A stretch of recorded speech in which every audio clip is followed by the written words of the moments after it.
Assalamualaikum warahmatullahi wabarakatuh. Segala puji hanya milik Allah Rabb semesta alam yang telah memberikan kepada kita kenikmatan yang begitu besar.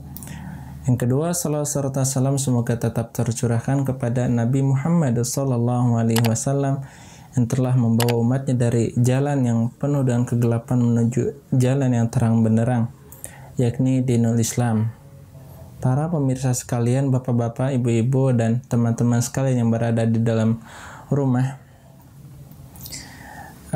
dalam suatu riwayat dikatakan bahwa Imam Asy-Syafi'i pernah menimpa beliau yaitu lupa.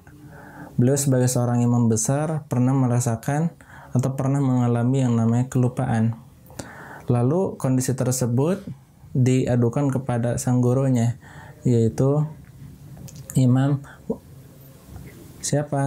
Waqi'. Kemudian beliau berkata bahwa ilmu itu adalah cahaya dan cahaya itu tidak diberikan kepada orang yang bermaksiat.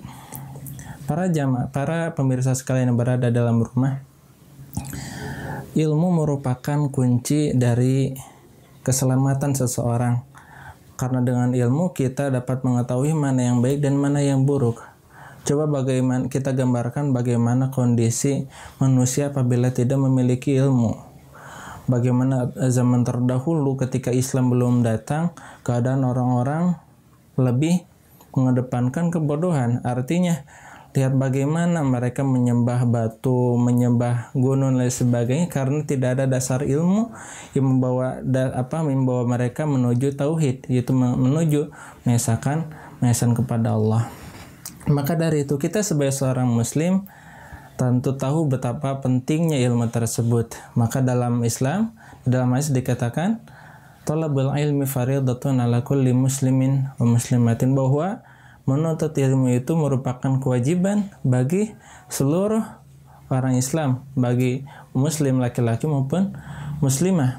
Nah, karena dengan ilmu tersebut kejayaan demi kejayaan akan bisa diambil. Sebagaimana kalau kita pelajari sejarah di mana Harun ar-Rasyid waktu itu menjabat sebagai seorang khalifah, dia mengutamakan setiap kebijakan-kebijakan itu bertumbuh kepada kegiatan keilmuan. Maka di situ sontak masyarakat kaum muslimin dan begitu orang-orang luar yang memiliki semangat belajar saling berlomba-lomba, saling mengangkat diri mereka berikut serta di dalam kegiatan keilmuan. Maka tumbuhlah banyak ulama pada zaman tersebut.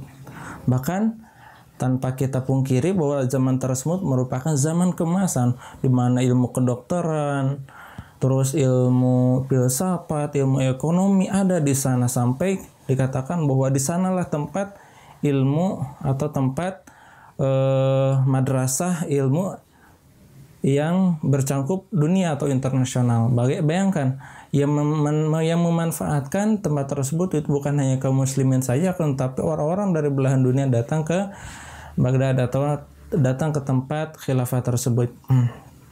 Dan hal ini tentu sejalan dengan kondisi apabila seorang mukmin itu menuntut ilmu, maka Allah tingkatkan derajat mereka di sisi Allah. Yarfa'illahu alladhina amanu minkum walladhina utul ilma darajat. Yarfa'illah, niscaya Allah akan mengangkat alladhina amanu walladhina, itu orang-orang beriman dan mereka menuntut ilmu, darajat itu beberapa derajat. Bukan hanya saja derajat atau kedudukan di dunia saja, akan tetapi Allah akan meninggikan orang-orang beriman yang menuntut ilmu itu di akhirat pula.